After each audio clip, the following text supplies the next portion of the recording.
siit, eks ole ju. Nii. Tere kõigile. Ma olen väga tänulik, et te olete täna võtnud selle aja ja tulnud siia sellel ilusal suveõhtul ja leiate, et teil on põhjust võib-olla täna siin olla. Ma olen alati nende selliste võimaluste eest väga tänulik, et te teaksite, sellepärast et mina oma elus ei võta mitte midagi iseenesestmõistetavalt. Ma ei arva, et mul on elus rohkem privileege kui kellelgi teisel. Ma pigem elan selle järgi, mida ütleb minu kõhutunne ja ma olen sellest nagu nii-öelda häälestatud või see on see, kuidas mina oma elus kulgen. See on ka see info, mida ma siin täna jagan, ongi see, et ma tahan rõhutada seda, et ma ei ole lihtsalt ise midagi välja mõtlenud, vaid mul on väga kindlad seisukohad ja need seisukohad, mida ma siis jagan, tulenevadki minu kogemuspõhisusest, sest ma olen küll tantsija ja tantsutreener, aga tegelikult olen ma ka meedik või ma olen meedikuks koolitatud. Ja mul on päris pikaldane kogemus meditsiini vallas ja vahepeal siis ma muidugi suundusin ka täielikult üle holistilisse ja funktsionaalmeditsiini ja põhjus selleks on väga lihtne, sest et funktsionaal- ja holistiline meditsiin vaatavad inimest rohkem kui tervikud ja minuga see lihtsalt rohkem resoneerus.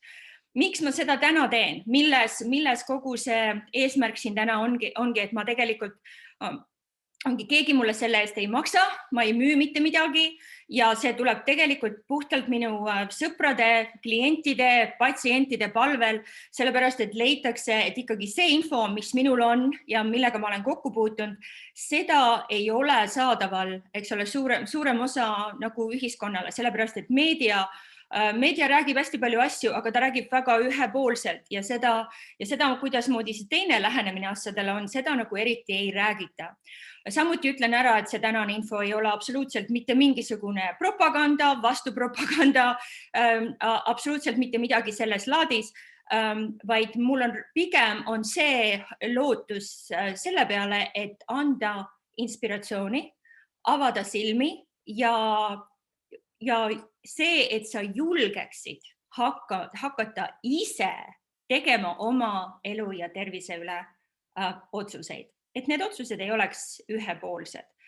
Ja loomulikult, eks ole, kogu see viimasel ajal see viiruste teema on olnud hästi-hästi aktuaalne, nagu te isegi teate, kunagi varem ei ole me kuulnud nii palju meedias, ajalehtedes, ajakirjades sellist sõna nagu viirus. Aga huvitav ongi see, et viirused tegelikult on meiega elanud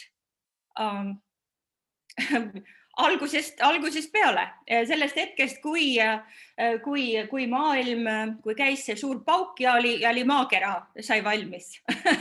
On ju, sellest hetkest oleme me jaganud, eks ole, või tegelikult viirused, ütleme siis niimoodi, et viirused on tegelikult olnud siin ju palju kauem kui meie, igasugused mikroobid, bakterid ja viirused, eks ju. Et see võib-olla selline lihtne analoogia, mille ma tooksin, on see, et näiteks kui ma käisin Costa Rical ja Costa Rica saarel oli selline lugu, et ma tõepoolest, seal oli natuke harjumatu olla, sest iga nurga pealt vaatas sulle otsa kas mingisugune mürgimadu või ämblikud või need suured roomajad ja kui me olime paadiga jõe peal, siis reaalselt jões olid krokodillid ja puude otsas lendasid ringi igasugused loomad ja elukad, kellest meil polnud loomulikult õrna aimugi. Ausalt öeldes see tekitas sellist kõhedust, sest et meie ei olnud selle olukorraga nagu harjunud. On ju? Aga ongi, et kuna need maod ja ämblikud ja asjad on nagu silmaga nähtavad, siis me tajume neid rohkem. Ja kohalikud elanikud seal, kes olid nendega nagu harjunud, nemad ütlesid, mis mõttes, et las nad olla, et nemad on ju osa sellest maailmast ja kogu sellest biostruktuurist, et me peame lihtsalt nendega õppima koos elama. Ja ongi kõik. See oli minu jaoks nagu väga-väga huvitav nagu selline analoogia. Siis ongi, et kui ma olin ka selleks, selle Costa Rical olin duši all ja näiteks mingi gecko ronis mul läks mööda seina, on ju. Ja siis ma ei hakanud selle peale kiljuma, vaid ma üritasin teha, et okei, tere, on ju, et väga lahe, et sa siin oled, on ju, sest vabandust, et mina olen tunginud sinu eluruumi. Nii. ja viirustega ja bakteritega asjadega ongi selline, mulle tundub, et see on see seisukoht, et kuna me neid ei näe, me ei saa nagu väga kontrollida nende olemasolu, sest me ei näe neid silmadega, eks ju. Sellepärast me neid nii-öelda rohkem kardame. Ja siis ongi, et kui meil endal ei ole palju teadmisi selles osas, ei ole ennast kurssi viinud, need väga selline hirm on pigem selline nagu niisugune vundament, millele me siis rajame nagu oma elu või selle, kuidas nendega toime tulla. Vot see ongi minu eesmärk täna, et sulle näidata sulle anda sellised tööriistad ja anda sulle neid teadmisi, mis võiksid ära võtta selle hirmu, sest et teate, mis või nüüd, eks ole, vaadake, aastate vältel on meil olnud igasuguseid, ma ei tea, viiruseid, eks ole, seagripid ja linnugripid ja ma ei tea, kust kõik veel. Järgmine aasta võib-olla tuleb, ma ei tea, jõehobuviirus, võib-olla tuleb põhjapõdra või jääkaruviirus.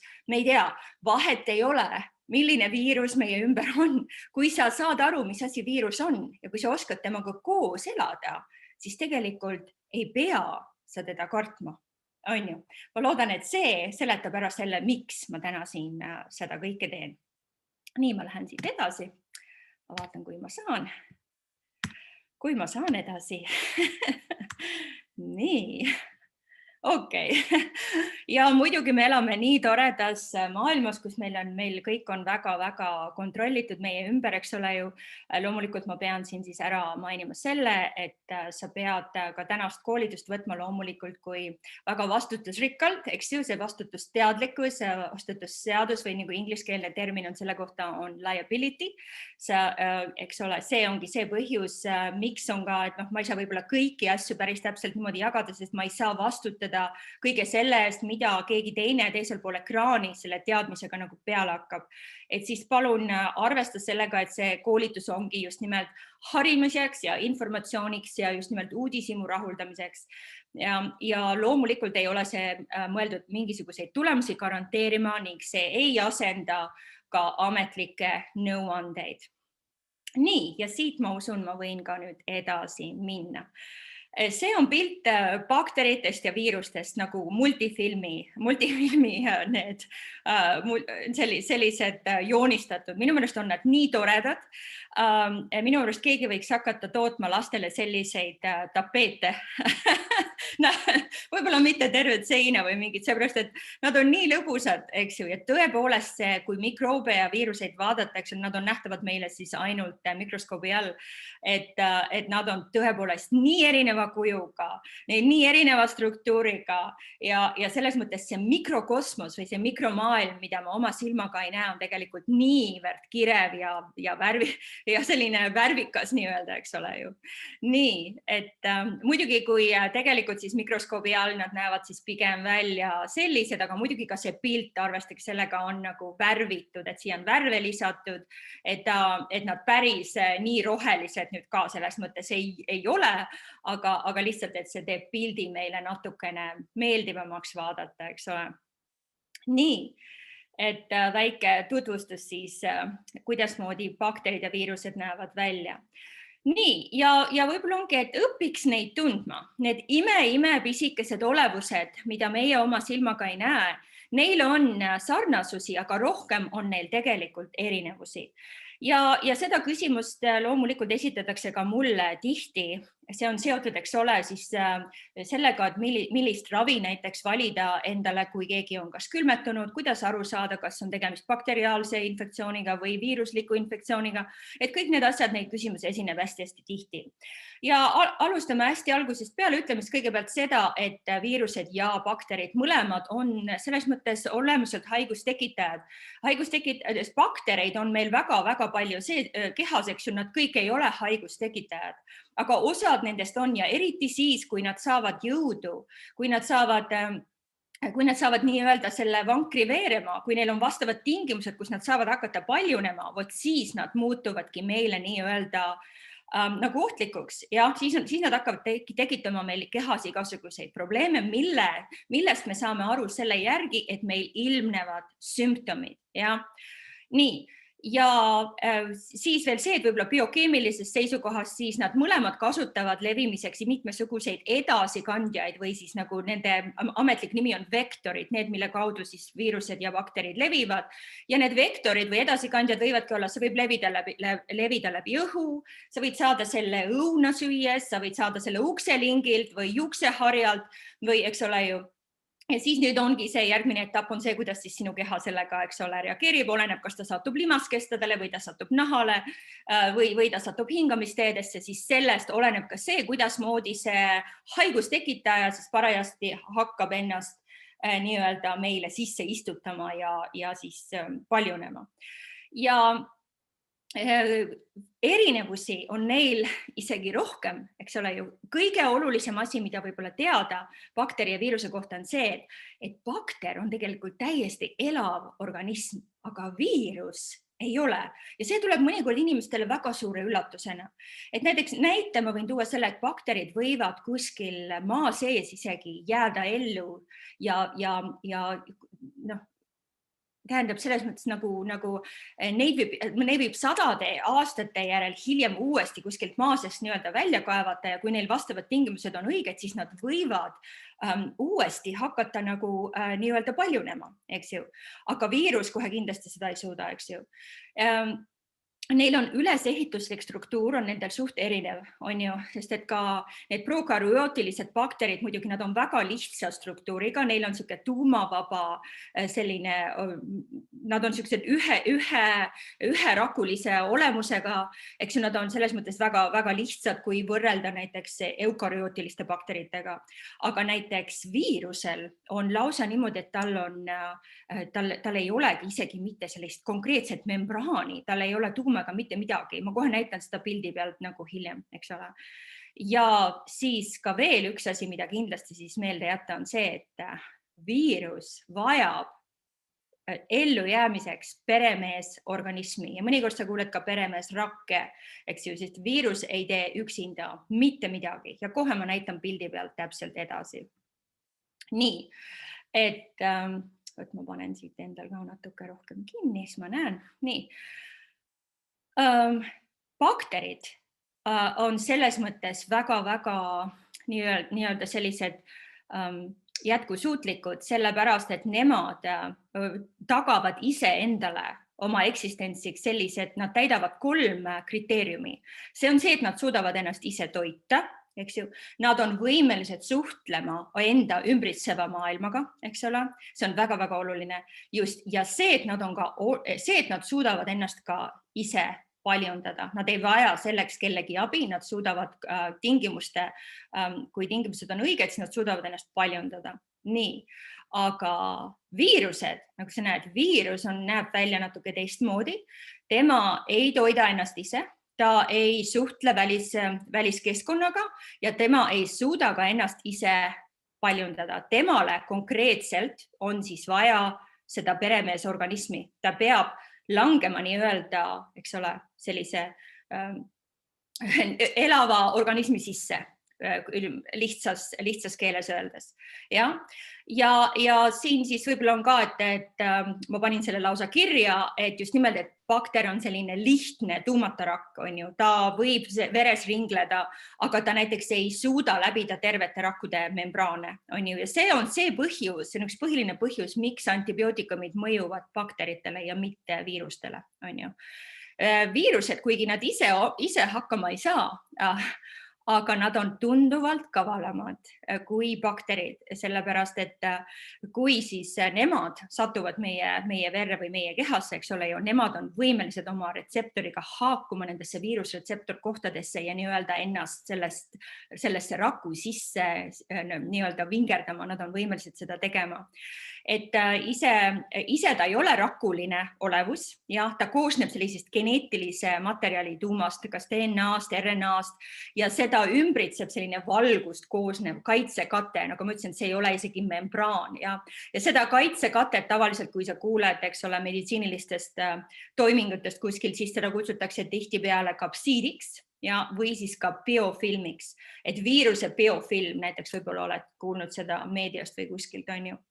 ja mõnikord ümbritseb seda kapsiidi veel täiendav selline nagaline kate ja siis seda veel omakorda nimetatakse ümbrikuks, on ju, ja viirused on siis selles mõttes väga võimelised nendesse peremeesrakkudesse kinnituma ja nende sisse pääsema. See on selline oluline vahe viiruste ja bakterite vahel niimoodi. Ja siis siin on veel mõnikord sellised huvitavad faktid, eks ju, et baktereid saab siis hävitada nii sünteetiliste antibiootikumidega kui ka looduses esinevate antibiootiliste taimeekstraktidega, sest et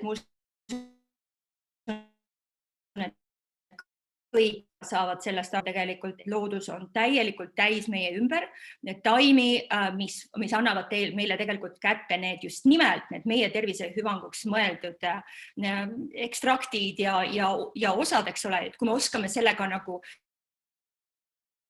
tööriistad. Nii, viirus on palju kavalam, kuna ta paljuneb siis rakusiseselt, antibiootikumid temani ei pääse, siis saab seda viirust pärssida ainult meie keha ja meie enda immuunsüsteem.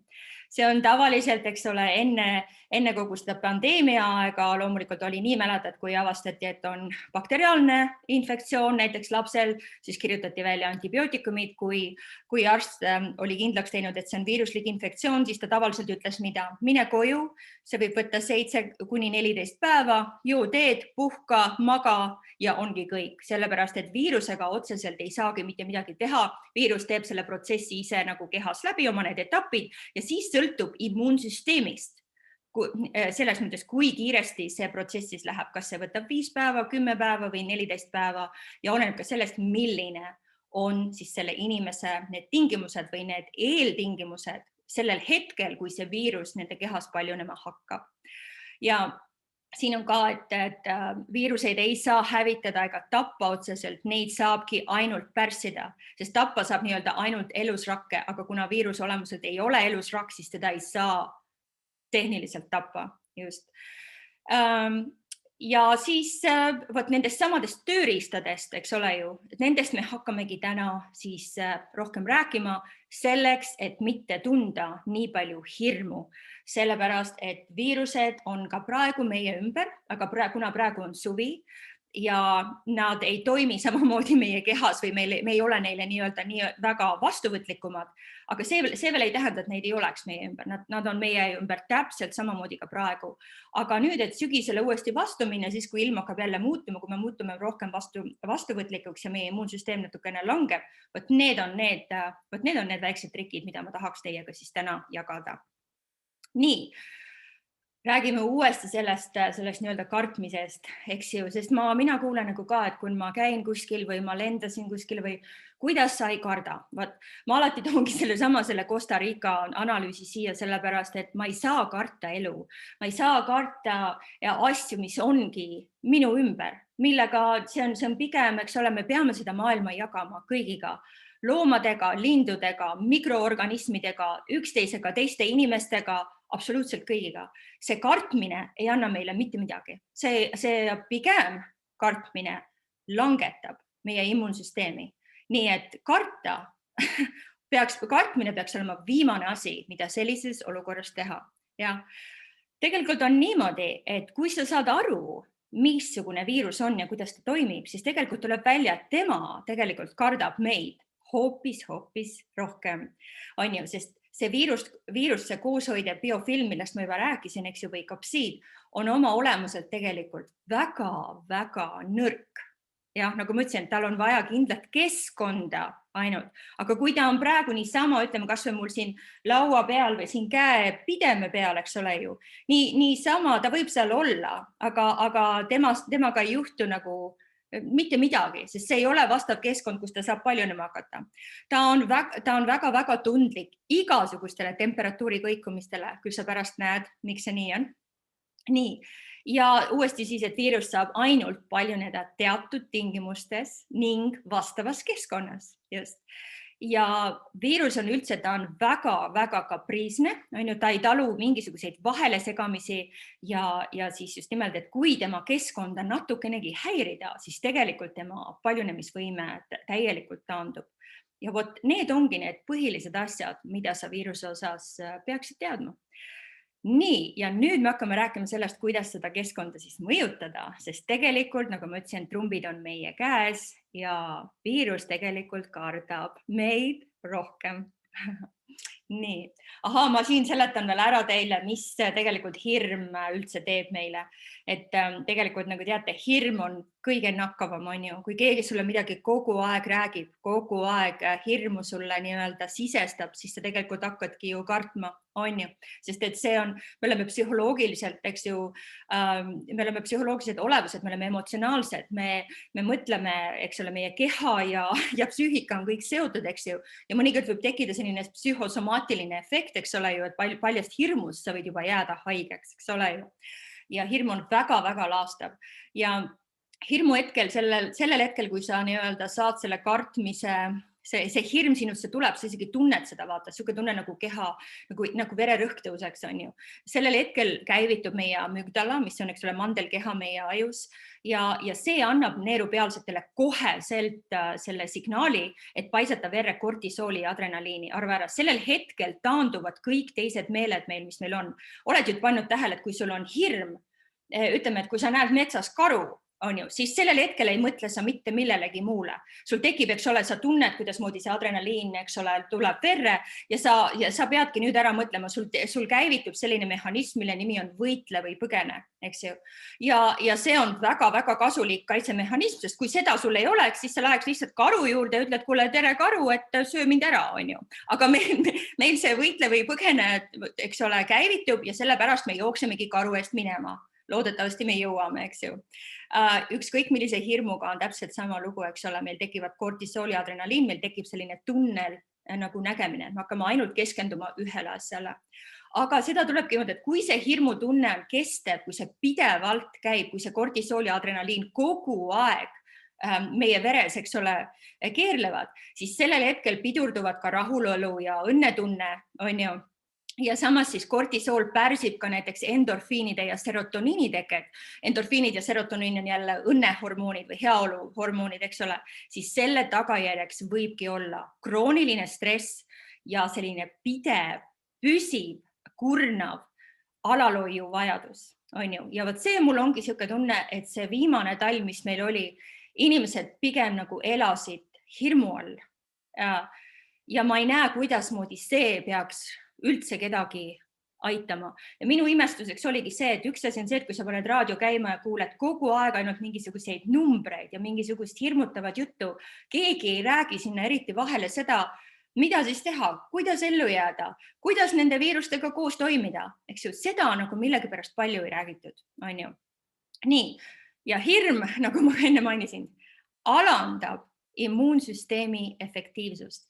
Hirmu seisundis on sul on palju kergem jääda haigeks, ükskõik mis haigeks, aga just nimelt, sest hirm on täielikult seotud meie keha nii füüsilise keha kui ka siis psüühilise kehaga. Nii, see oli pikk osa, on ju. Puudutame veel selle ka siis ära, et miks me haigestume talvel siis rohkem kui suvel. Et tegelikult on praegu nii, et kui ütleme kas siis sama viirus, mis meil siin, eks ole, levis talvel, ta võib ka praegu olla kuskil, aga kuna ta on nii tundlik ultraviolettkiirtele, siis tegelikult seda varianti tal palju nagu ausalt öeldes ellu jääda eriti ei ole. Et sa peaksid otseselt selleks, et praegu haigeks jääda, sa pead ikkagi, keegi peab otse sulle kas kõhima suhu või limaskestadele või sa pead tõesti kuskilt ukselingi küljest konkreetselt mingisuguse viirushaigust tekitaja endale saama ja siis need sõrmed suhu panema. Et see, aga isegi kuna praegu on niivõrd soe, siis isegi see variant, kui sul immuunsüsteem tegelikult toimib, siis tegelikult me saame kogu aeg ju neid viiruseid ja baktereid enda sisse, aga meie immuunsüsteem, kui ta on tugevas ja mõnusas olukorras, eks ole, siis ta surub nad tegelikult alla. Me ei näe seda, me ei tea, et see toimub, aga tegelikult see toimub meie sees kogu aeg. Meil on sellised rakud, mis jooksevad kogu aeg mööda keha ringi ja otsivad igasugust haigustekitajaid, eks ole. Kogu aeg käivad ringi. See toimub täiesti autonoomselt. Me ei signaliseeri seda, me ei mõtle selle peale, me ei anna käsklusi.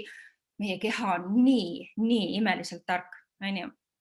Nii, Viirustele üldiselt teadlased on kindlaks teinud, et viirused on, neile meeldib pigem ikkagi jahedam ja kuivem keskkond. Et suvine niiske päikeseline ei ole nende jaoks üldse soodne keskkond.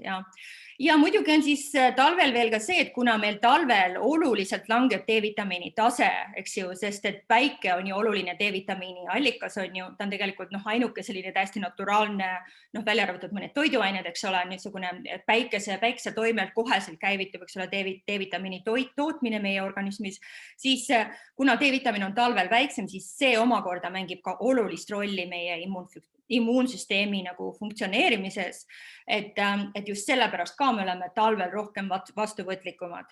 Nii. Ja oleme ka rohkem siseruumides, on ju, sest et viirused levivadki paremini igasugustes ventileerimata umbsetes ja väikestes ruumides, on ju. Et kuna me siis talvel oleme rohkem sees, siis sellepärast on ka loomulikult meil suurem võimalus nii-öelda haigeks jääda. Nii.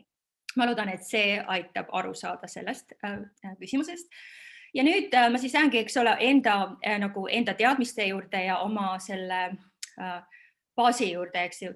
Ma elasin 21 aastat Ameerikas, Ameerika läänekaldal Las Vegases, nagu ma enne juba mainisin, ma olin tantsija, aga nüüd siis aastal kuskil 5-6 aastat tagasi tekkis mul väga suur huvi uuesti meditsiinivalda tagasi tulla, sellepärast et aastal 2004 olin ma lõpetanud teatud meditsiiniõpingud jälle ja siis vahepeal ma uurisin igasugust holistilist muid asju, aga ma tahtsin rohkem jälle tagasi tulla ja ma läksin õppima, eks ole, New Yorgis ühte holistilist toitumisinstituuti ja sealt ma sain ka endale sertifikaadi toitumisnõustaja kohta. Toitumisnõustaja sertifikaadi. Ja sellest hetkest alates, kui ma selle sertifikaadi sain, minu endagi üllatuseks koheselt leidsid mind üles funktsionaalmeditsiini arstid, sellepärast, et neil on meid nii-öelda väga-väga vaja, sest esiteks on see, et nad ei jõua kõike patsientidega läbi arutada. Nemad on need tavaliselt, kes siis diagnoosivad neid patsiente, aga meile siis jääb see vabadus, eks ole, teha neid protokolle ja loomulikult me peame need protokollid arstidega läbi arutama, neid raporteerima ja saada neile kõigile selline heakskiit ja ühine selline kõlastamine, eks ole, arstidega. Aga me oleme nii-öelda sellised arstide parem käsi, on ju, sest et funktsionaalmeditsiin on just selline meditsiiniharu, mis lähtub sellisest holistilisest vaatenurgast ja just nimelt ta keskendub haiguse algpõhjuste kindlaks tegemisele ja käsitlemisele, on ju, sest et allopaatiline või tavaline läänemeditsiin, eks ole, lähtub lihtsalt rohkem sümptomitele, on ju. Ma ei räägi siin praegu trauma või kriisimeditsiinist, aga ütleme, allopaatilise meditsiini puhul vaadatakse tavaliselt sümptomeid. Ja see funktsionaalmeditsiin siis kasutab neid tervisenõustajaid ära, eks ole, nende ravimeetodite kehtestamisel ja me teeme nii-öelda arstidega täiesti käsikäes niimoodi koostööd, eks ju. Just nagu ma mainisingi, et need on siis ära kontrollitud ja heaks kiidetud protokollid. Ja mina tervisenõustajana siis ma kujundasin individuaalsed plaanid inimestega, ma dokumenteerisin, informeerisin, õpetasin ja raporteerisin neid tulemusi siis arstile. Nii, minu see statistika aastast 2020, see on see, kui ma siis olin Ameerikas, eks ole, ja mul oli kokku, määrati mulle 28 patsienti. Sellel arstil oli veel teisi tervisenõustajaid, nii tegelikult patsienti oli rohkem, aga osad neist loomulikult määrati siis teistele tervisenõustajatele. Minul oli 28 patsienti, 16 nendest olid mehed, 12 olid naised. 19 nendest olid üle 55 aasta vanad, mis näitabki, et seesama viirus ikkagi mõjutas rohkem üle 55-seid inimesi. 6 nendest olid ka diabeetikud, teise tüübi diabeediga ja 8 nendest olid kardiovaskulaarsed ehk siis südame-veresoonkonna probleemid. Miks see oluline siin on see, et see paneb nad eraldi riskigruppi, need diabeetikud ja kardiovaskulaarset, eks ole ju, sest et neil koheselt nad on juba teatud ravimite peal, nad võtavad vererõhurohtusid ja muid asju, kõige sellega peab arvestama. Et siin ette rutates ma võingi teile ütelda, et kõik need 28 patsienti, nad on kõik elus ja terved. Keegi neist ei läinud komplikatsioonide tõttu haiglasse, kellelgi neist ei ole ka komplikatsioone peale kõike seda, mis me tegime, kaasa arvatud ka maitse ja see lõhnataju on neil kõigil tagasi. Ning huvitav on ka see, et ma tegin märkmeid selle kohta, sellest ma tean. ja mitte kellelgi ei jäänud teised pereliikmed haigeks. Ja minu meelest see juba iseenesest on suur saavutus. Nagu ma nüüd ütlen, eks ole, mitte miski pole kunagi garanteeritud. Mina lihtsalt praegu jagan teile seda kogemust ja seda, kui edukad olid need meie protokollid. Ma nüüd lähen edasi. Nüüd tulevadki protokollid. Mul on see märge pigem siis jälle endale, eks ole, arvesta alati, kõik ei pruugi minna, eks ole, kokku sellega, mida sa oled kuulnud, kõik ei pruugi kokku minna ka Terviseameti või igasuguste ametkondade ettekirjutustega, eks ole. Meil oli funktsionaalmeditsiinis lihtsalt see vabadus, me pakkusime inimesele välja, nad ise pidid loomulikult nõustuma ja proovima ja need inimesed, kes tavaliselt funktsionaalmeditsiinis satuvad, nemad ongi tavaliselt juba kalduvad rohkem naturaalmeditsiini poole. Mitte, et nad kasutavad ka tavalist allopaatilist, aga nad tahaksid rohkem pigem siis kasutada naturaalset lähenemist oma probleemile. Nii, ja nüüd tuleb esimene asi, millest me räägime. Sellest ei saa üle ega ümber. Ja see võib kõlada, et Isver jälle, et on ju räägitud ja tegelikult, eks ju, sa võid kuulda meediast või kuskilt, et umbes ei ole ja nii ja naa ja teate, tegelikult on niimoodi, et okei, ma räägin selle loo kohe järgmise slaidi jooksul. Räägime kõigepealt ära, mis asi on C-vitamiin. Okay. C-vitamiin on vees lahustuv vitamiin. On ju. Meie keha seda ei tooda, ei sünteesi ega ka ladusta. See tähendab seda, et me peame igapäevaselt toidust või toidulisanditest kätte saama. Parem oleks muidugi toidust, eks ju. Keha vajab meil C-vitamiini absoluutselt igasuguste funktsioonide jaoks. Tal on niivõrd olulised funktsioonid täita meie kehas, et see, mis ma välja siin olen toonud, on ainult väike lühike nimekiri. Sa võid kindlasti uurida selle kohta rohkem, mida teeb C-vitamiin meie kehas. See aitab meil kollageeni toota. Kõik see määrab ära, kuidas meie liigesed vananedes hakkavad käituma. Kollageen on oluline meie vananemisprotsessile, mis iganes. Antioksüdant, ta on väga-väga tugev antioksüdant. See annab seda, et ta aitab organismist eemaldada igasuguseid soovimatuid aineid ja need ained on sulle tuntud võib-olla rohkem kui vabad radikaalid. Ja C-vitamiinil ja vabadel radikaalidel on otsene suhe, on ju. Väga oluline on see, et C-vitamiin aitab rauda omastada ja just seda mitteheemset rauda, eks ole, see, mis tuleb näiteks taimedelt, ja. Ja nagu te näete, ma olen teinud tumedamaks kohe selle, et ta tugevdab ja võimendab immuunsust. See on üks, kuidas ta täpselt seda teeb, muideks uskuge või mitte, isegi teadlased päris hästi aru ei saa, kuidas see toimub. Aga see lihtsalt on nii. Teadus ei tea ka kõike. Te ju teate seda, on ju nii. Ja veel siis ka plaanin sinna sisse, et C-vitamiin on äärmiselt oluline haavade paranemise puhul, eks ju. Nii. Siin ma panin lihtsalt selle pildi siia, et C-vitamiini loomulikult saab siis kätte puuviljadest, marjadest, rohelistest, ühesõnaga tervislikust toidust. Tervislik toit, millest võib rääkida veel hommikuni, kui tahate, eks ju, ma praegu rohkem edasi ei räägi. Ja see teine pilt mulle meeldib siin, ma panin selle siia juurde sellepärast, et kuna ma elasin Ameerika läänerannikul, eks ju, see oli suurem osa selline ka hispaania keelt räägiv seltskond ja itaalia keeles on samamoodi jah tähendab si. On ju. Ja siis nemad oligi, et see oli nagu inglise keeles öeldi ka, et C-vitamiin on yes vitamin, on ju, et ta on ja sellest mõtlengi, ta on täiesti yes vitamiin. Selle peale peab ütlema ja, et ta on siis, see on võib-olla tõesti väga selline, ma ei tea, ameerikalik võib-olla selline nali, aga ma tahtsin selle teieni tuua, et isegi kõik, eks ole, mehhiklased ja kõik, kes seal elasid, rääkisid alati C-vitamiinist kui yes vitamiinist ja nagu si senor, C-vitamiin, yes. Hästi, ma ei tea, ma loodan, et teil on põnev seda kuulda. Nii, et siis ma jätkaks siit edasi. Ma räägin teile kiiresti ühe loo siia juurde, et kui mina töötasin 90-ndatel Marjamõisa haiglas Tartus, ma olin sidumistoa õde ja minule toodi tavaliselt patsiendid, kes olid planeeritud operatsiooni patsiendid, nad toodi eelmisel õhtul kohale, vaata siis veel toodi inimesed nagu varem kohale ja osad nendest tulid sisse ja neil oli, kellel oli nohu, kellel oli siuke külmetusnähud, eks ole ju. Ja mina küsin oma selle kirurgi käest, et kuule, et noh, et ta on täitsa külmetunud, et mis ma teen temaga. Ja siis see mees oli juba ta oli väga-väga kogenud nagu vanakooli kirurg. Ta oli üle 70 vana tollel ajal juba ja tema alati niimoodi küünarnukiga togis mind, ütles, et kuule, et tead, tõmba talle paar ampulli C-vitamiini sisse. Ja usu või mitte, hommikuks olid need külmetusnähud tal läinud ja me saime selle plaanilise operatsiooni nagu ette võtta.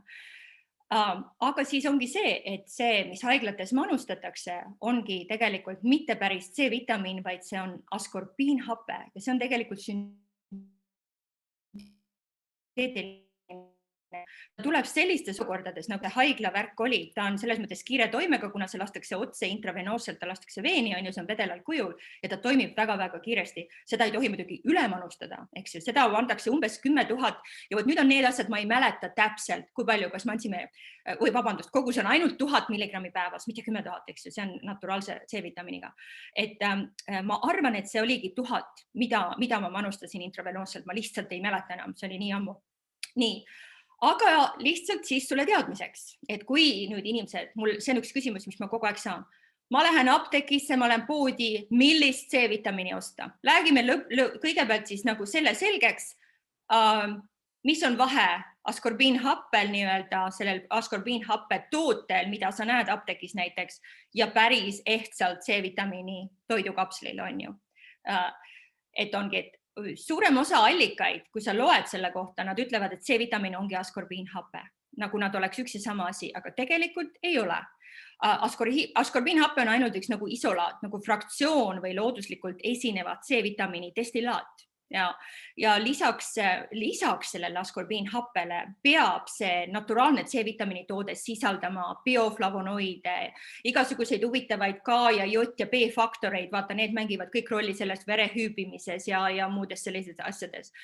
Seal on sellised igasugused muud komponendid ka, nii et askorbiinhape on ainult üks väga väike osa sellest tegelikust C-vitamiinist on ju. Et kui mõni nendest osadest puudub, siis tegelikult puudub sellel C-vitamiinil ka vitamiini aktiivsus, on ju. Et kui ainult mõned on neist olemas, siis nende keha erinevuste kompenseerimiseks hakkavad toimuma sellised muud asjad, see keha hakkab üritama kuskilt mujalt seda juurde võtma, on ju. Ma vaatan, et mul on siin mingid kirjavead natukene sees, ma ei jõudnud seda ära kontrollida. Ja alles siis, eks ole ju, toimub see ehtne C-vitamiini selline efekt tegelikult kehas, kui kõik need igasugused tingimused ja kaasfaktorid on ka seal juures olemas, siis on ta nii-öelda nagu täiuslik, eks ole. Ja siin ongi mul see lause, et kuna askorbiinhape on nii väike osa looduslikust C-vitamiini kompleksist, siis ei saa ükski ainult askorbiinhapet sisaldav toode olla looduslik C-vitamiin. Et kui sa lähed apteekisse, seal on askorbiinhape peal ja siis on kirjutatud naturaalne toode, siis tegelikult ta ei ole seda. Te ju teate, et eks ole, sildistamine tänapäeval on väga läinud üle kätte. Me tegelikult ei saa päris kindlalt uskuda mitte midagi, mis sinna siltide peale või pakendite peale kirjutatud on. Nii. Veel räägin edasi C-vitamiinist. Igast asjast ma nii pikalt ei räägi ausõna, aga see on nii oluline ja mul kogu aeg küsitakse. Nii. Kui sa nüüd siis lähed ja otsid, eks ole ju seda C-vitamiini toodet endale, väldi neid sünteetilisest askorbiinhapest valmistatud tooteid ja kuidas sa peaksid siis valima? Tegelikult ongi nii, et 100% looduslik C-vitamiin pärineb täiesti orgaanilistest just nimelt ja marjadest. Nagu tead, marjad on ühed kõrgema antioksidantsed C-vitamiini sisaldusega toiduained või vahendid, mis meil on. Eesti ja siin Põhjamaade mõttes on siis mustikad ja kirsid ja leedrimarjad, arooniad, sellised asjad. Aga kui sa otsid selliseid eksootilisemaid marju asju, siis on ka kamu ja goji marjad ja acerola, ambla, kõik need on täielikult täis C-vitamiini, eks ju. Ja see kapsel, mida sa ostad, ta peab sisaldama ainult C-vitamiini, talle ei tohiks olla lisatud üldse sünteetilist askorbiinhapet juurde. Oluline on ka see kapsel, millest see C-vitamiini kapsel tehtud on. Usu või mitte, väga paljud kapslid, mida sa leiad kuskilt tervisepoodidest või tervise nende toodete lettide pealt, need kapslid sisaldavad samamoodi natuke plastikut isegi, et mõnikord nad ei ole isegi biosaadavad meile, meie keha nagu justkui ei tea, kuidas seda kapslitki ära lammutada. Ja nad jäävad, eks ole, kas siis pool nendest läheb täiesti raisku või nad tulevad, eks ole, väljaheitega välja või hullemal juhul nad jäävad meile kuskile kurdude vahele, seedetrakti kurdude vahele kinni või sealt võib isegi erituda mingeid mürgiseid aineid ja näiteks avaldada maksale mingisugust toksilist toimet. Nii et kapslid on ka tänapäeval tehtud väga-väga erinevalt, eks ju.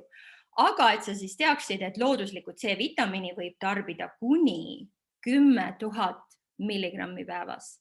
Ja seda lauset saan ma öelda ainult sellepärast, et see on tõestatud teaduslikult ja minu arst, kellega ma koos töötasin, ütles ka absoluutselt õige.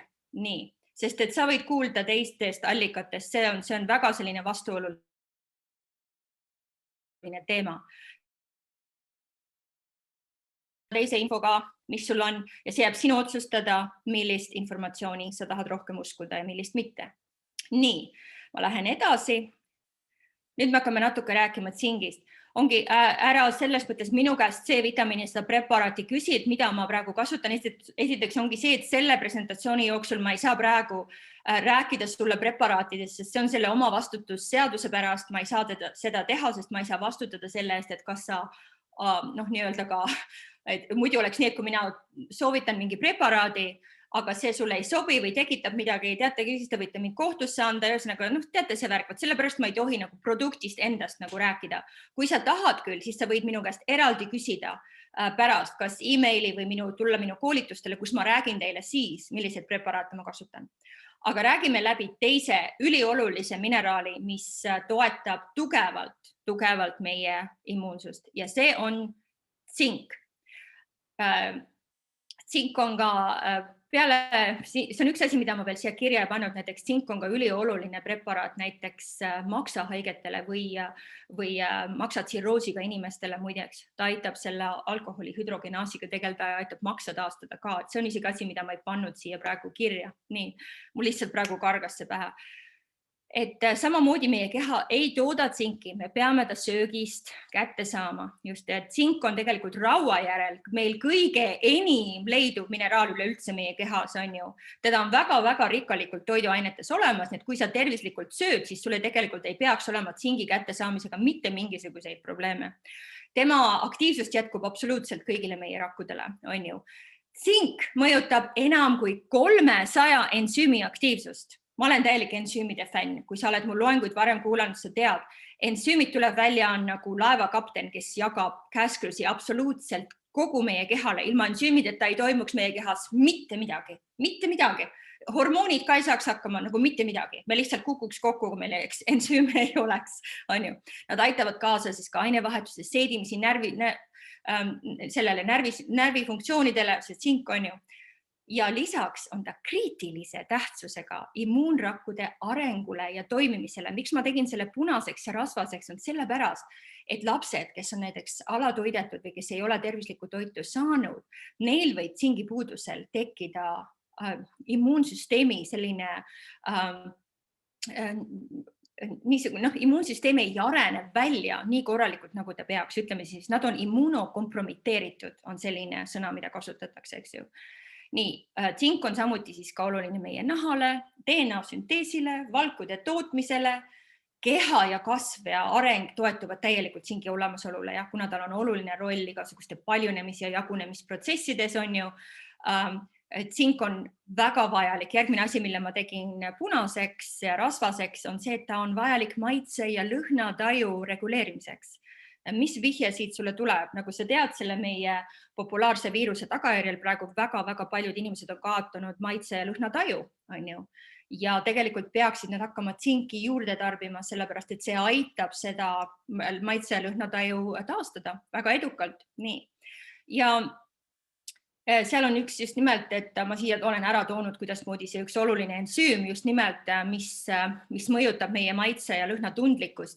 See just nimelt sõltubki ainult sellest mineraaltsingist, on ju. Sellepärast on ta väga-väga oluline. Ja tsink samuti siis, eks ole, immuunfunktsioon, silmade tervis, söögiisu ja muideks tsink on, eks ole, väga-väga oluline meestele, sellepärast, et ta aitab toetada tervet eesnäärmekudet ja seemnerakkude liikuvust ja testosterooni tootmisest.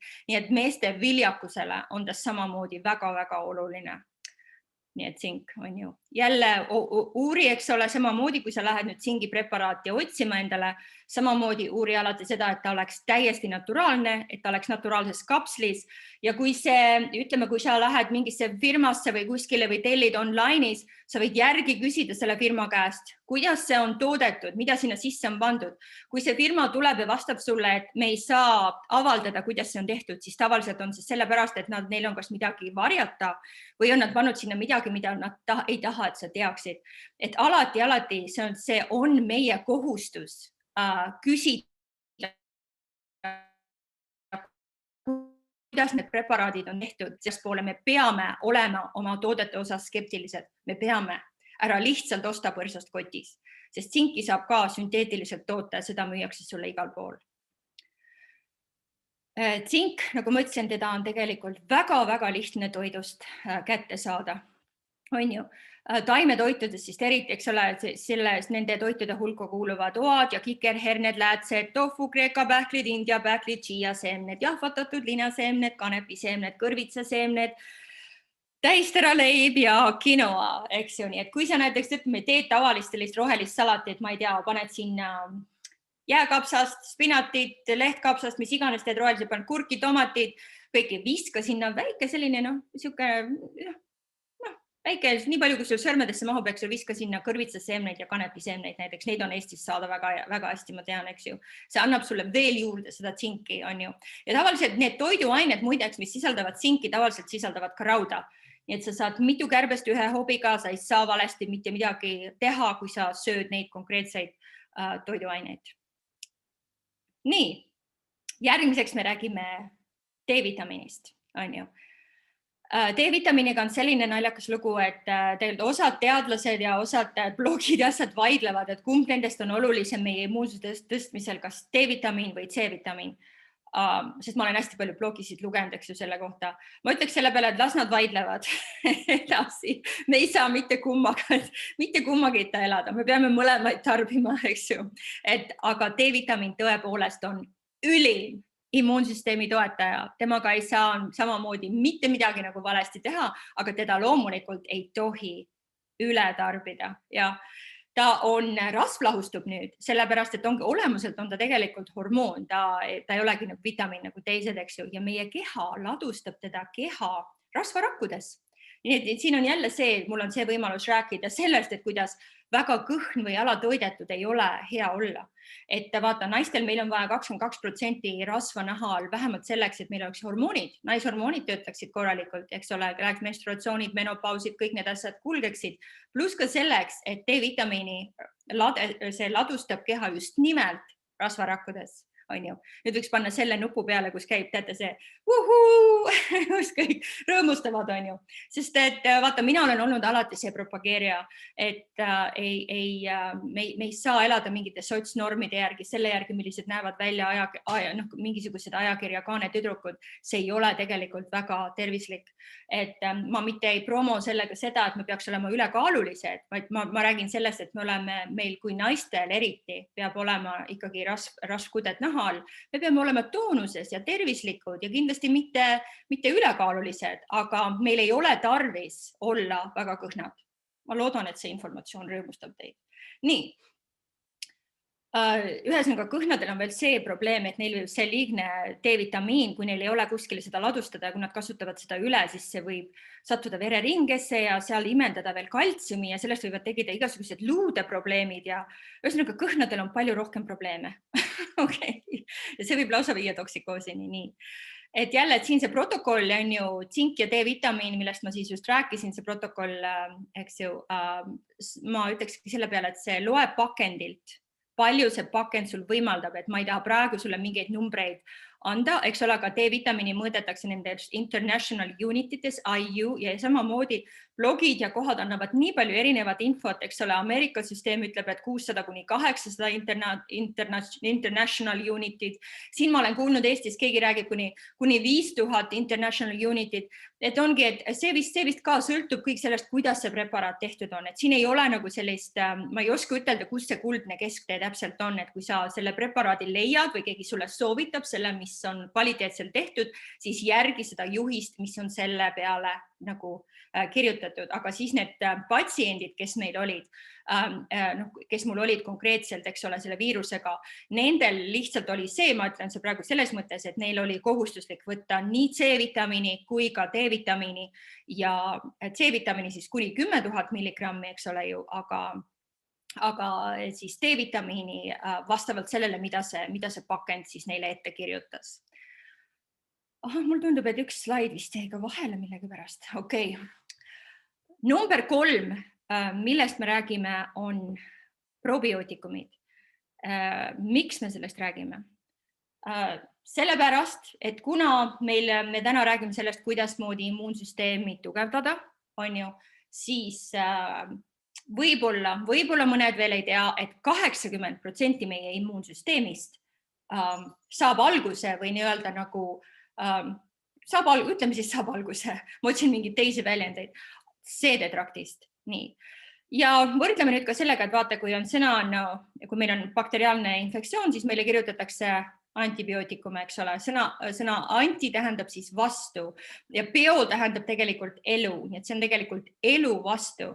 Antibiootik hävitab kõik need halvad bakterid, millest me tahame lahti saada, aga ka kõik head bakterid ja eriti meie seedetraktis.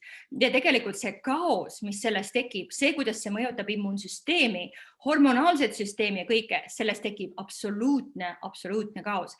Et kui sa elus pead mingisugusel põhjusel antibiootikume võtma, siis on absoluutselt oluline, et sa pärast võtad ka probiootikume, et taastada seda kaduma läinud, eks ole, bakteriaalset tasakaalu seedetraktis.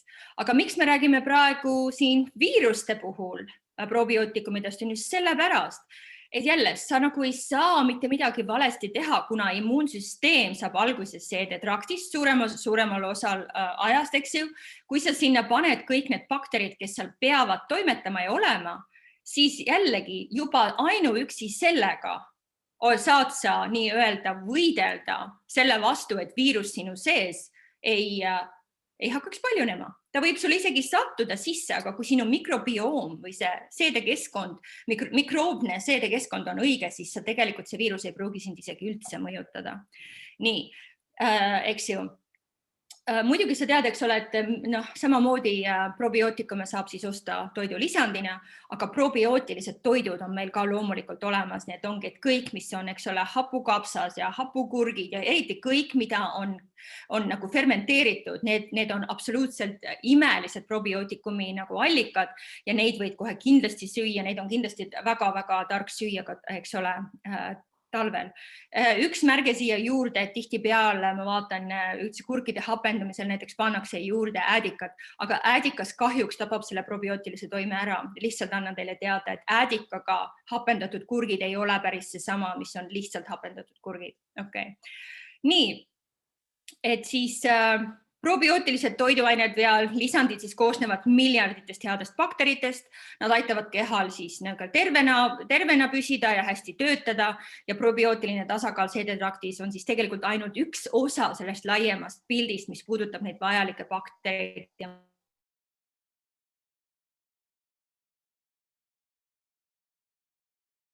mõjutab seda inimkogukonda, eks see on nagu riik riigis, see on see mikrobioom, eks ole. Ja microbiome, võib-olla kuuled ka ingliskeelsetest tekstidest, on see mõiste, mis siis hõlmab kõigi selgroogsete ja nende sees elavate sümbiootiliste ja patogeensete mikroorganismide genoomi. Võt see nii tähtis, eks ju. Ja meie immuunsüsteem siis sõltub just nimelt nendest solestikust elavate mikroobide, sealhulgas bakterite, viiruste ja seente kollektiivsest genoomist. Kes sa tead, eks ole, üks bakter, millest ma väga palju olen rääkinud, on siis see Candida bakter, kui sa võib-olla mäletad minu varasematest loengutest. Nii, see on ka osa meie seedetraktist. nii ja probiootikumidega protokoll siis oli niimoodi, see on samamoodi, ma olen väga ettevaatlik sellega, mida ma välja ütlen, eks ole ju, et kui see on kvaliteetne probiootik, siis ütleme, et sul on üks purk, mis ütleb, et sa võid võtta seda kaks tükki päevas. Ja kui see on siis nüüd sümptomitega haige või juba diagnoositud viirusega haige, kellel on sümptomid täielikult olemas, nendele me kirjutasime välja 3-kordse doosi. See tähendabki seda, et kui pakendile oli kirjutatud 2 kapslit päevas, siis nüüd see inimene võttis 2 hommikul, 2 lõuna ajal ja 2 õhtul. Ja ma mäletan, et ma enne ütlesin, kõik nendest on elus, kõik on väga hästi. Aga tõepoolest me andsime täieliku paugu sellele seedetraktile, et seedetrakt saaks absoluutselt, tal oleks olemas kõik vahendid, et ehitada üles õige mikrobioom seedetraktis on ju. Ja teised pereliikmed, kes siis on nende haigete ümber, kes peavad kodus olema, nemad võivad võtta pakendi soovituste kohaselt, et nemad ei pea võtma nii palju sellistes kogustes, aga probiootikumid tulevad kasuks kõigile, ka eriti lastele on ju ja absoluutselt kõigile, nii et jälle probiootikumi toodetakse väga kvaliteetseid, väga ebakvaliteetseid, uuri seda, kuidas see toode on tehtud. Nii, järgmiseks me räägime, nüüd on natukene lahedam olek, me räägime hästi ruttu siit üle selle ingveri, sest ingver on väga oluline. Ta tundub peaaegu tähtsusetu, aga kui sa hakkad uurima ingveri teadustöid, siis tuleb välja, teadlased on kutsunud tegelikult, seda on nimetatuks täielikult nagu imerohuks ja ta aloe vera ja ingver lähevad enam-vähem ühte sellesse kategooriasse selles osas, kui palju neil on meditsiinilisi toimeid ja kasutegureid meie kehale. Esiteks on see, et ta on antikataraalne ja ta on väga tugev immunostimulant, eks ju. Mis tähendab siis antikataraalne? Antikataraalne tähendab seda, et ta on röga lahtistav. Just nagu teate, röga on selline mõnus, limane, happeline keskkond, kus bakterid ja viirused armastavad elada. Neil on seal nii-öelda täielik pidu, eks ju. Aga kui seda lima ja happelisust natukene vähendada, siis see vähendab ka nii-öelda bakterite elukeskkonda on ju. Et nüüd sa ei anna neile elamiseks enam suurt sellist mõnusat ala, eks ole, sa hakkad nende elamistingimusi nii-öelda nagu kärpima ja pärssima on ju. Et antikataraalne siis tähendab röga lahtistav. Aga muidugi sa tead ka, et eks ole, ingverit kasutatakse merehaiguste ja iivelduste ja igasuguste asjade pärast. Et mis puudutavad kõhuhädasid näiteks, eks ole ju, tal on väga-väga tugev selline põletikuvastane ja seedetraktile rahustavalt mõjuv toime, nii et ingver, jälle, ingveriga ei saa mööda panna. Ma tean mõnda inimest, kellele ingver lihtsalt ei meeldi, ta ei suuda, ta ei talu seda maitset või mis iganes, ta lihtsalt ei suuda seda süüa. No hea küll, siis valib midagi muud. Aga ingveri teed või ingveri tõmmist on väga-väga lihtne teha. See võtta üks tükike, eks ole, ingverit, ta võib olla kas või niisama mingi 2-3 sentimeetrit, oleneb kui suur su termos on, oleneb kui vürtsikas sa armastad, sest et ingveril on vaata see vürtsikus ka, eks ju, et kui sa tahad, et mitte ei oleks nii vürtsikas, siis pane vähem natuke, on ju. Aga pane, eks ole, pese ja koori võib-olla natuke see jupikene ära, kalla sinna selline kuum vesi peale, sa võid panna ta termosesse või teekannu. Miks sa ukse lahti hoiad? Piia, kas sa saad mul vaadata seda, kas sa saad mikrofoni kellelgi kinni panna, eks ole? Et seda saab juua nii külmalt kui ka kuumalt, kui ka absoluutselt mingit vahet ei ole. Ta seisab külmkapis väga hästi, paari päeva jooksul peaks ta muidugi ära jooma, eks ole ju. Võt nii palju siis ingverist ja see käis ka selle protokolli juurde täielikult, et meil oli ette kirjutatud arsti poolt nii-öelda, et see patsient peab jooma ingveri teed. Nii, järgmine on meil siis saun ja kuumad vannid ja jääauk ja kõik, eks ju. Teate, mis ma siin ütlen, et ma mäletan seda juba meditsiinikooli ajast. Et mina mäletan seda, et meil õpetati seda viirust saab hävitada kas alajahtumise või ülekuumendamise toimel. Vot see üks lause on mul väga-väga ilusti meeles, eks ju. Ja ongi, sa võid siis vaata, oled ju tähele pannud või tead, et inimesed, kes käivad jääaugus ujumas, nad ei ole väga tihti haiged. Neile nii-öelda ei hakka haigused külge.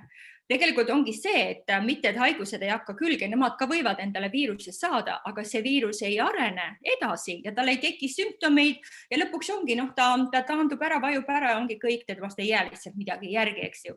Mina isiklikult ei ole suur jääaugus ujuja. Minule meeldib rohkem kuum soe olukord, eks ole ju, ja kuum vann on üks nendest asjadest, mida saab, nüüd me siis räägime talveperioodist rohkem, eks ole ju, sellepärast, et üldiselt meile meeldib rohkem kuumas vannis ja saunas käia talvel, eks ole, siis kui väljas on külm, eks ju, või saunarituaale teha. Aga fakt on see, et kui meil kehas temperatuur tõuseb teatud temperatuurini, siis viirused ei suuda selles keskkonnas toime tulla või ellu jääda või paljuneda või mis iganes see lause nüüd on, eks ole ju. Et higistamine tegelikult on üks absoluutselt kõige, ma veel kirjutasin siia ka, et kõige, kui mitte kõige efektiivsem viis üleüldse viiruse jätkuvõimekuse piiramiseks, ennetamiseks, alandamiseks.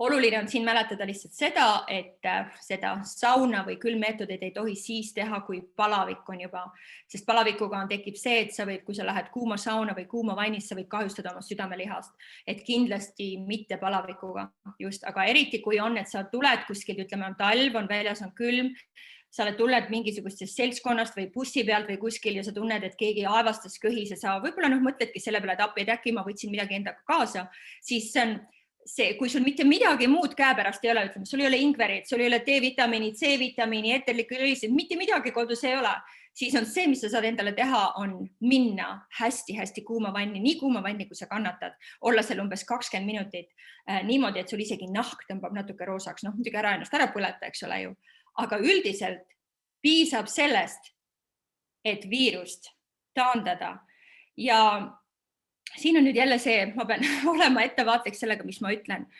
aga ma rääkisin ka siin Eestis ühe arstiga, ühe teadlasega, kes on nagu immunoloogia spetsialist ja töötab sellel alal ja teemal, ütleski, et kõige suurem kuritegu, mis tema arust tehti kogu selle pandeemia ajal, oli see, et pandi kinni spaad ja saunad, sest see on üks keskkond, kus need viirused tõepoolest levida lihtsalt ei saa. Et seal on pigem see, et loomulikult ei tohiks sinna keskkonda tulla see, kellel on juba sümptomeid küljes, kes on nähtavalt haiged.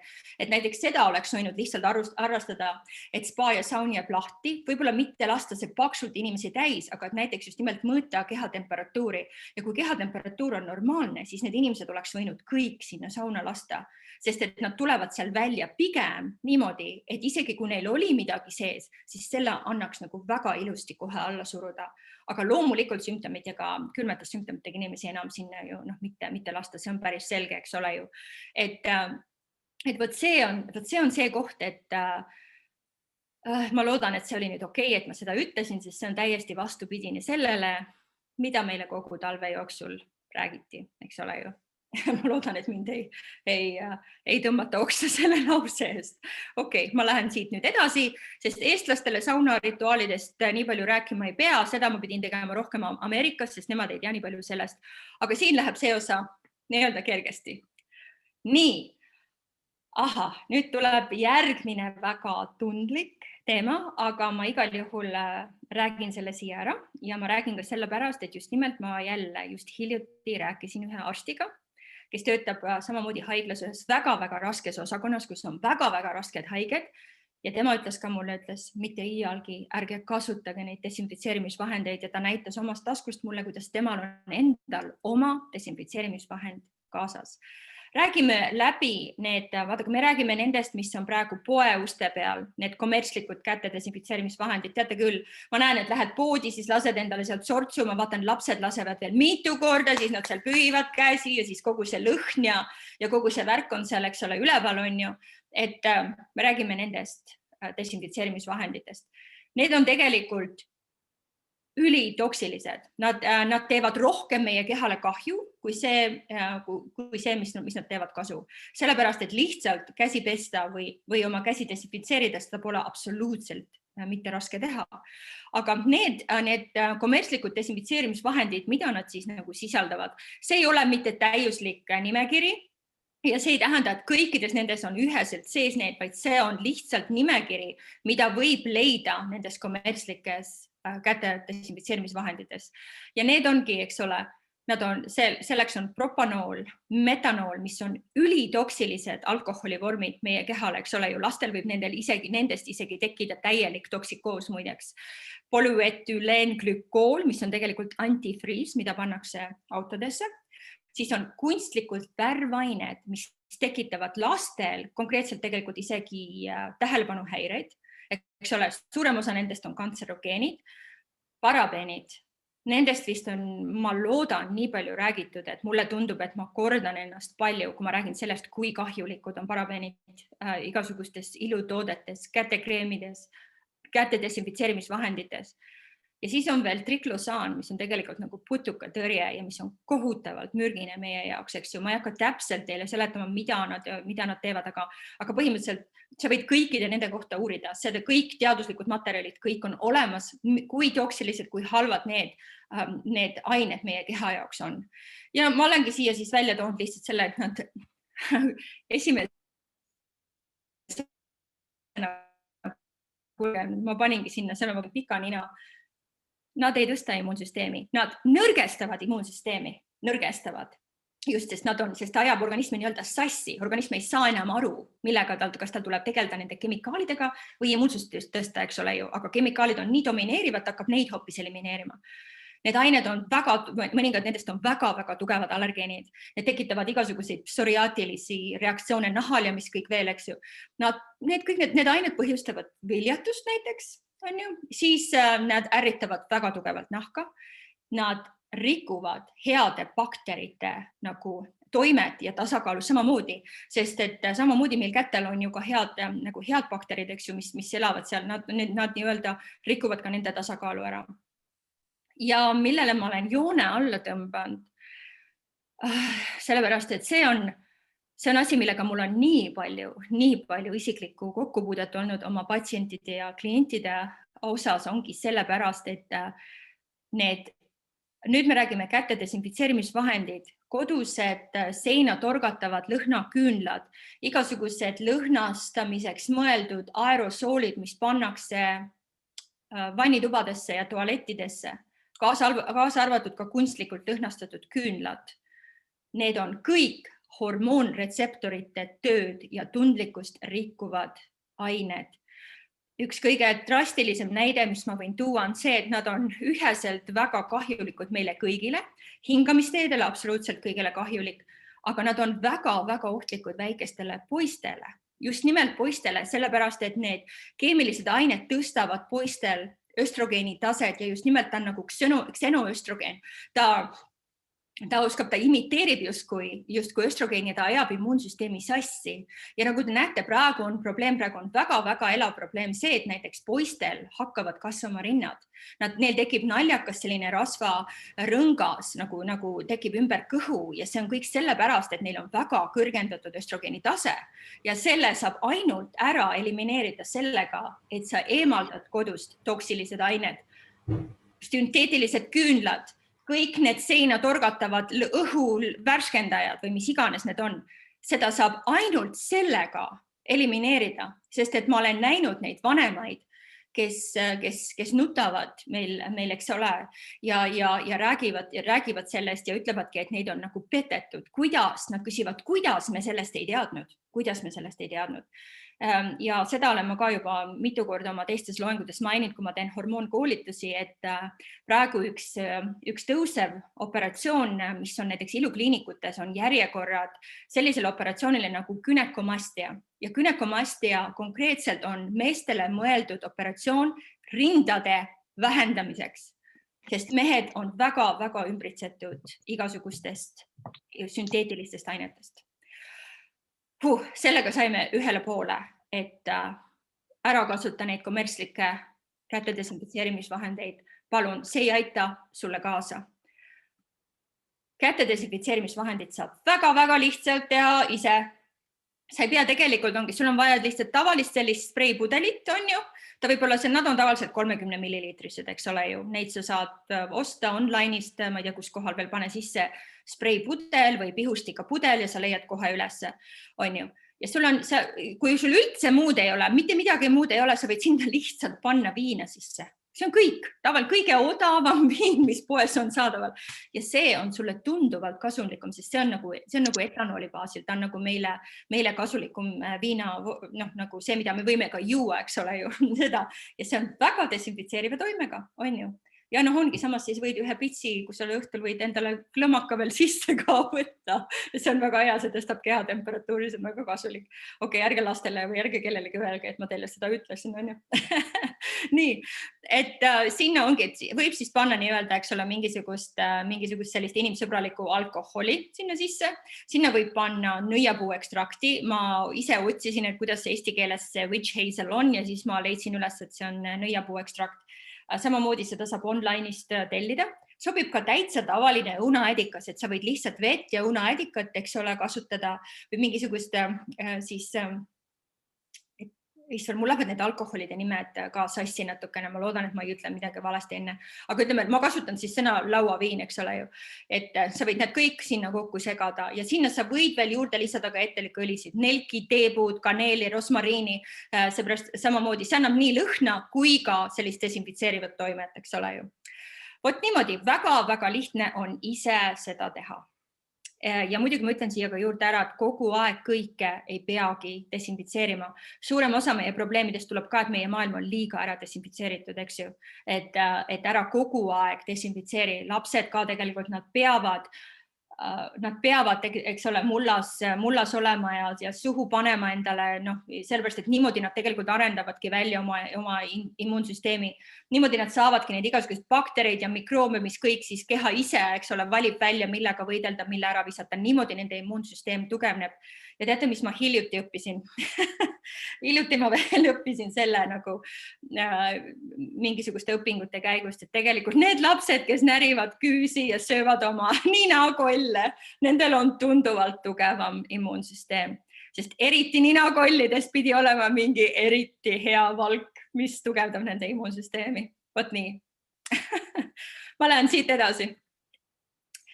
Järgmiseks ma räägin sellisest asjast nagu kolloidhõbe. See on väga-väga vastuoluline. Ma siin teen uuesti selle alguse hoiatuse. Minu asi on sulle rääkida, sinu asi on seda kas uskuda või mitte ja teha, mis sina iganes tahad selle informatsiooniga. See ei ole mitte mingi propaganda ega antipropaganda, vaid see meie kasutasime kolloidhõbedat küll selles Ameerika funktsionaalsüsteemis ja need arstid kiitsid selle heaks, sellepärast, et tegelikult see on juba üpris vana meetod, mida on kasutatud ammu, eriti ka peale esimest maailmasõda, enne teist maailmasõda, aga teise maailmasõja ajal tulidki antibiootikumid ja siis hakati seda kolloidhõbedat nii-öelda nagu maha tegema, sellepärast, et siis oli vaja müüa rohkem antibiootikume. Aga tegelikult hõbe, nagu sa tead, see lause, mis öeldakse, et laps on sündinud nagu hõbelusikas suus, see ei ole mitte sellepärast, see ei näita isegi mitte ainult mingisugust rikkust, vaid just seda, et kui kellelgi on see hõbe on just nagu tervisemärk, sest ta on antifungitsiidne, antifungaalne ja antiviiruslik, antibakteriaalne. Vaadake, see pole ka niisama, et kirikutes armulauda antakse hõbelusikate pealt, sellepärast, et tal on antibakteriaalne toime, ta on desinfitseeriva toimega ja siis ei levi, eks ole, see mis iganes haigustekitajad edasi. Ma küll ei kujuta ette praegu, kuidas tänapäeval armulauda enam antakse kirikutes, ma ei tea seda, oleks väga põnev teada saada, kas seda üldse veel tehakse niimoodi, sellisel moel. Aga fakt on see, et seda on nii palju uuritud, nii palju tõestatud, et see kolloidhõbe tarbimine väikestes kogustes, eks ole, seda võib siis pritsida endale suhu või panna pipetiga suhu, neid müüakse erinevalt, eks ju. Jälle ma ei promo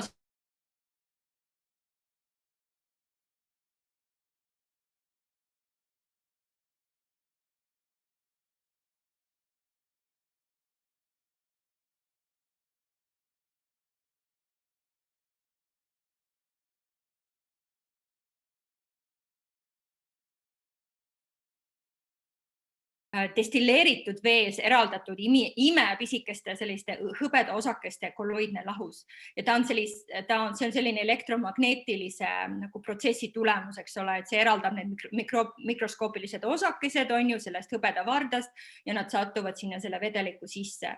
Ta ei ole meile toksiline ja tal ei ole mitte mingit maitset. Nii et selline ta võib olla värvitu või siis hästi kergelt kollakas. Ja see oli meil ka raudselt protokollis kirjas ja ma pean ütlema, et 28, kui ma ei eksi, siis kas 25 või niimoodi kasutas seda väga-väga edukalt. Ütlen uuesti ära, et nad kõik on elus ja kõik on väga hästi. Nii.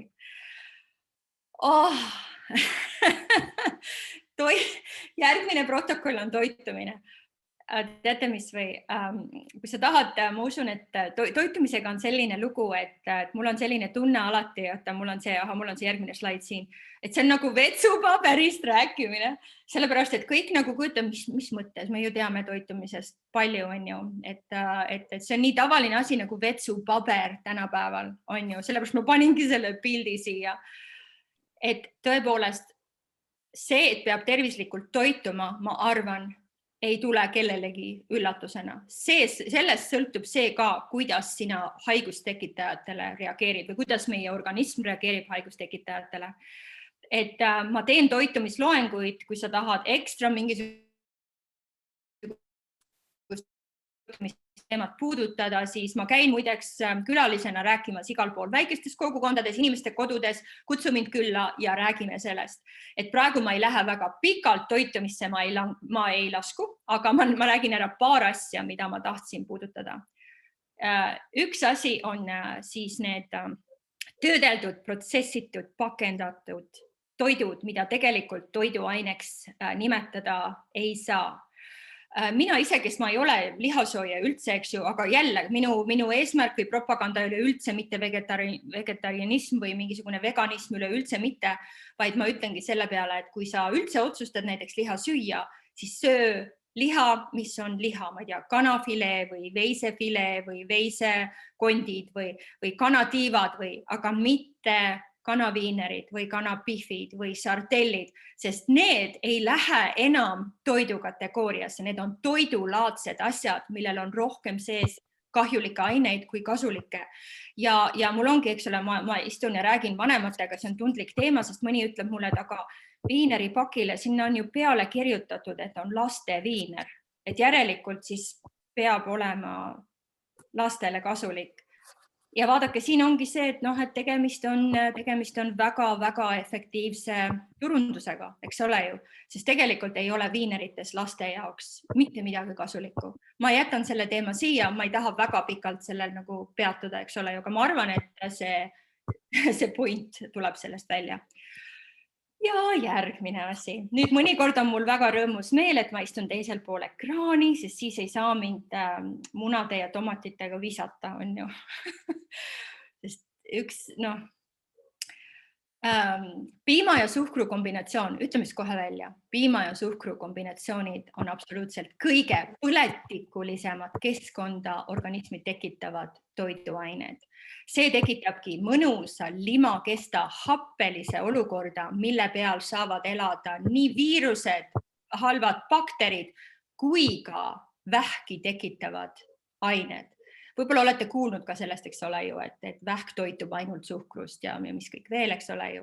Jälle ma siin ei tee mitte mingisuguseid, ma ei tea, ma ei taha midagi eriti väita, ma pean olema ettevaatlik oma väidetega, eks ole ju. Aga see ongi, et lihtsalt ma tahan, et te uuriksite näiteks kas või seda, et kui inimene, kes tuleb radiatsioonilt või keemiaravilt ja neile antakse jäätist, see on absoluutselt vastupidine sellele, mida peaks tegema. See peaks olema täielikult keelatud. See on täiesti vastunäidustatud, sellepärast, et täpselt see on see, millel vähirakud paljunevad. Okei, ma hakkan kogutama, sest ma ei tea täpselt, mida ma tohin öelda või mitte, on ju. Ja laste puhul samamoodi, selleks, et neid sügiseks talveperioodiks ette valmistada, praegu soojad ilmad on väga-väga tahtmine, eks ole, ma käin ka poes, vaatad, terve pere käivad poes, kõik tulevad välja, on jäätised käes. Loomulikult on seda teha okei mõnikord, aga näiteks praeguse sooja suvega see toimub väga-väga tihti ja see ongi see, mis omakorda jälle tekitab seda limakihti ja need lapsed ei ole valmistatud ette sügise perioodiks, kui neil immuunsüsteem väga drastiliselt langeb.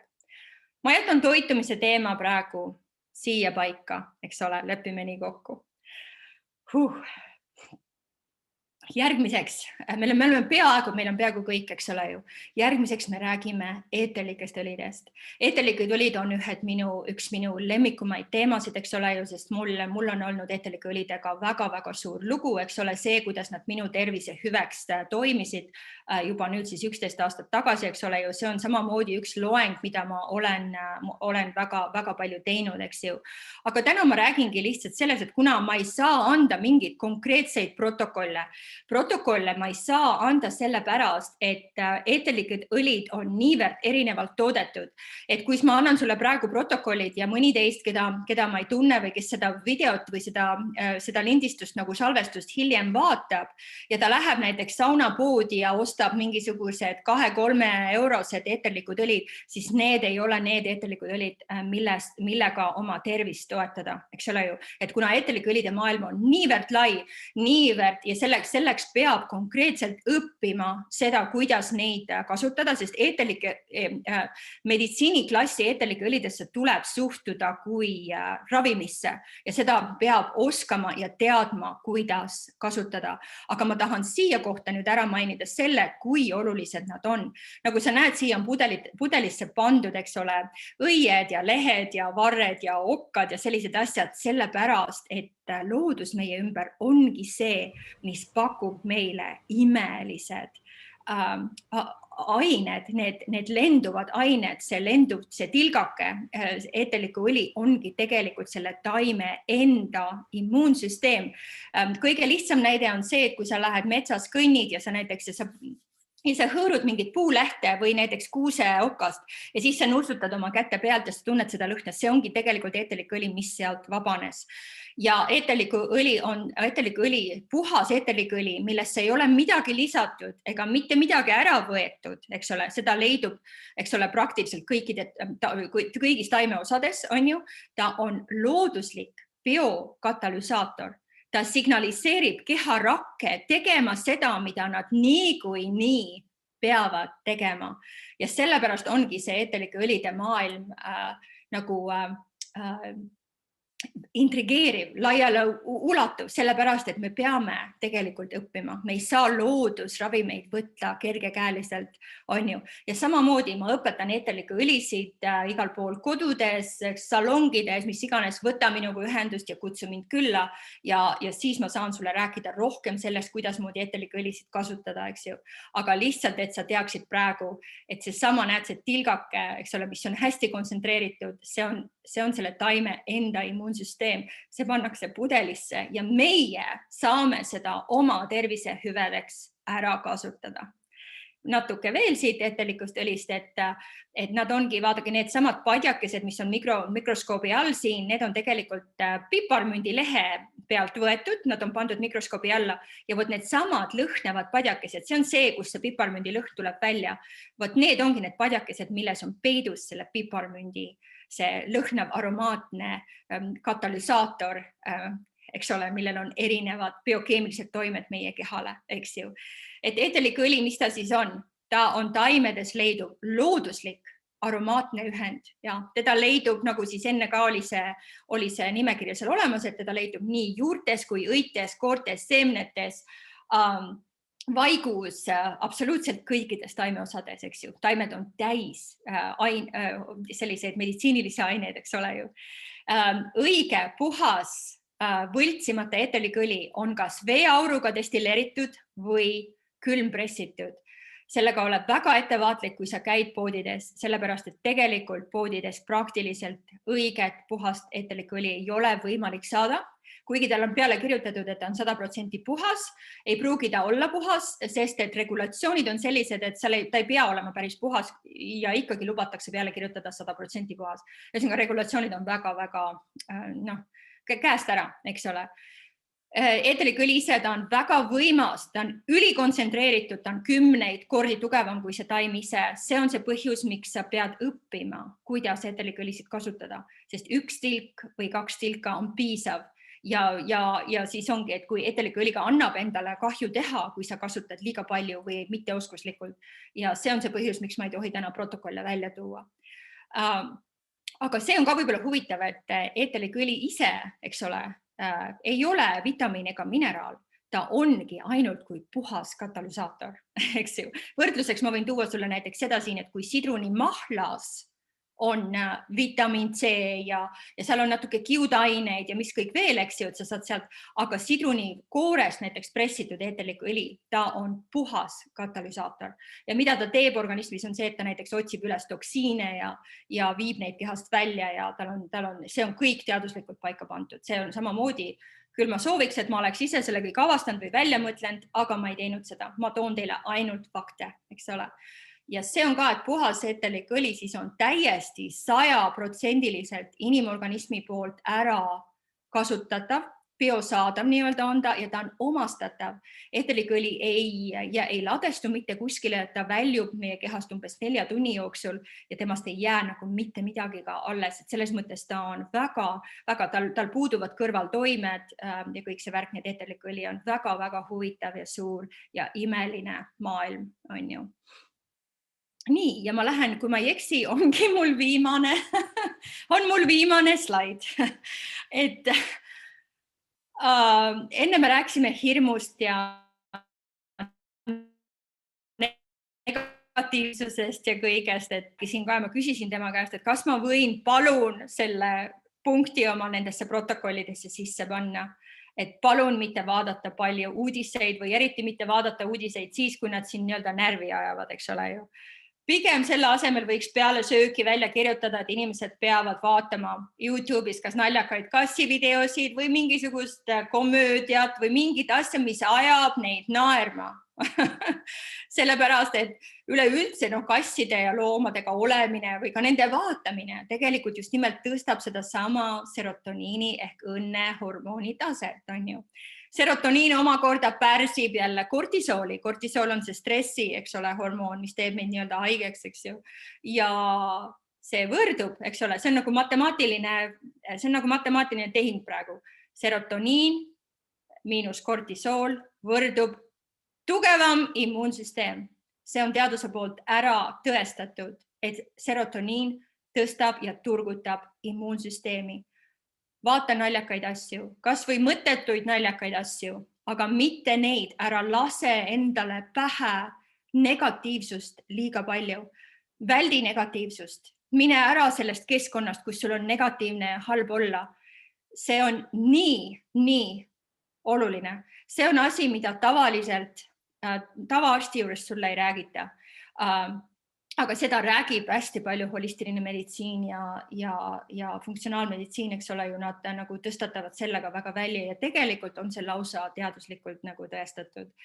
Et ümbritse ennast asjadega, mis teevad sulle head tunned, eks ju, ja tegele asjadega, mis valmistavad sulle rõõmu. Ära hooli sellest, mis teised arvavad. Eks ole, kui see ei ole mingisugune põhjendamatu asi, eks ole ju, ja alati tee oma asju nii-öelda oma südamega ja südame seisukohalt vaadates, tee nii-öelda armastusega ja just nimelt ümbritse ennast asjadega, mis muudavad sinu maailma positiivsemaks. Et ma loodan, et selle noodiga ma võin nii-öelda tänased protokollid, eks ole, lõpetada ja neid sai siis kokku, eks ole, 10, sa võid alati, see video tuleb meil salvestatuna ka ja sa võid alati tagasi minna, eks ole ju, ja vaadata need asjad kõik järgi, aga meil olid, eks ole, vitamiinid ja mineraalid, probiootikumid, eeterlikud olid, kolloidhõbe, mida süüa, mida mitte süüa, millega ennast ümbritseda, positiivsus, kõik need asjad, ma paar asja vist praegu mul jäi ka vahele siit, aga loomulikult võiks ka veel rääkida värskes õhus liikumisest ja magamisest ja kõigest sellest, ma ometi ei hakka sellest rääkima. See on täpselt nagu see vetspaberi sündroom jälle, on ju, sa ju tead, kuidas seda kasutada, on ju. Nii, ma lähen siit edasi, näed, ma panin 11. seal liikumine värske õhk, aga ma ei peatu sellel pikalt, on ju. ma nii tänan sind vaatamast ja kuulamast. Kui sa tahad minuga ühendust võtta, siin on minu emaili aadress ja minu Facebooki aadress. Et kui sa näiteks tahad mind ka kutsuda endale külla kuskile midagi rääkima, siis samamoodi sa võid mulle saata kas emaili või siis Messengeri kaudu minuga ühendust võtta. Ma ootan väga alati tagasisidet selle kohta, mis sa nendest loengutest õpid, mis oli sinu jaoks põnev, mis oli šokeeriv, mida sa juba teadsid, millest oleks võinud veel rääkida. Kõike seda tagasisidet sa võid absoluutselt mulle kanda. Ma paneks praegu selle sharing'u kinni ja ma tegelikult võtaks paar minutit, kui teil veel jätkub energiat ja aega siin istuda, et vastata mõnele küsimusele. Pane need nagu sinna chati ruumi ja siis ma võin mõningad siit nagu läbi vaadata. Ainukene asi, mida ma siis ei tee, on see, et ma ei ütle sulle konkreetselt mingisuguseid brändi nimesid või missugust konkreetset toodet ma kasutan. Seda me teeme kõik privaatselt, siis kui me sinuga kokku saame. Vaat ma vaatan. Esti, kas ma tohin aidata sind? Jaa, ole hea, aita, kui sa viitsid välja noppida need ägedamad küsimused. Ja, et väga paljud said kindlasti ise paralleelselt lugeda neid kommentaare, mida keegi siis mõne mõtteavaldusena jagas, aga siin on tõesti 2 küsimust, millele võib siis vastata. Üks nendest on, et kui sa rääkisid jäätisest, et siis kuidas on lugu, Karin küsib, et kuidas on lugu taimsetest piimadest jäätistega, mis oleks niinimetatud tavajäätis ja maitse armastajale alternatiiv, mida ise teha. Ja tegelikult ma seda küsimust ka täiesti ootasin, eks ole ju, sest et paljud, kes te tunnete mind, ega teate, eks ole, et ma ise ka vahepeal ikkagi kasutan neid või teen ise ka veganjäätise või asju.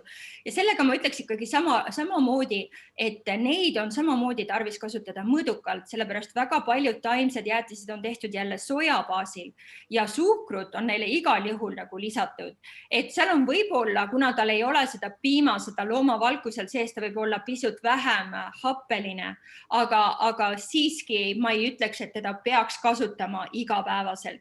Tee sellest endale nii-öelda nagu special treat, kui sa vahepeal käid kuskil, siis loomulikult, eks ole ju, ma ei taha ütelda ka sellega, et üldse nagu mitte kunagi ei peaks neid asju nautima või proovima või tahtma, eks ole ju.